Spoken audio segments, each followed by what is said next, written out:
Hello viewers, this is Liton Soren. তো আশা করি আপনারা সবাই ভালো আছেন এবং আমি ভালো আছি। আজকের এই ভিডিওতে আপনাদেরকে স্বাগতম। আজকের ভিডিওতে দেখাবো যে আপনারা কীভাবে আপনাদের স্ক্রিনের রিফ্রেশ রেট অনেকটা বাড়াবেন। তো এর জন্য আপনারা যে কাজগুলো করবেন, আমি স্ক্রিনে যেরকম দেখাইতেছি আপনারা জাস্ট এইরকম করলেই আপনাদের যে রিফ্রেশ রেট আছে এটা হাই করে নিতে পারবেন। তো প্রথমে আপনারা সেটিংয়ে যাবেন। তো সেটিংয়ে যাওয়ার পর আপনারা যে কাজটি করবেন, আপনারা এই সার্চ বারে লিখবেন যে স্ক্রিন রিফ্রেশ রেট। তো আমার এখানে সে থার্ড অপশনে চলে আসছিলো। তো আপনাদের প্রথমে স্ট্যান্ডার্ড থাকবে, এখানে আপনারা 60 হার্টস পাবেন, 60 হার্টস রিফ্রেশ পাবেন। তো আপনারা এটা বাড়ায় নেবেন, হাই করে নেবেন। তো হাই করার জন্য হাইয়ে চাপ দেবেন।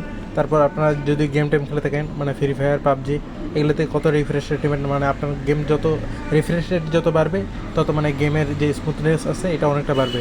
তো এর জন্য আপনারা যে ফ্রি ফায়ার আছে, ফ্রি ফায়ারে যাবেন। আপনারা ডিফল্টে এখানে 60 হার্স, 90 হার্স না 120 হার্স রিফ্রেশ রেট নেবেন, সেটা আপনার ব্যক্তিগত ব্যাপার। যেটা রিফ্রেশ রেট যদি বেশি করে নেন তাহলে আপনার গেম পারফরমেন্সটা অনেক ভালো হবে। তো আপনারা এই ভিডিও দেখে অবশ্যই উপকৃত হয়েছেন। তো যদি ভিডিওটা ভালো লেগে থাকে তাহলে অবশ্যই চ্যানেলকে সাপোর্ট দেবেন। ধন্যবাদ আপনাদেরকে।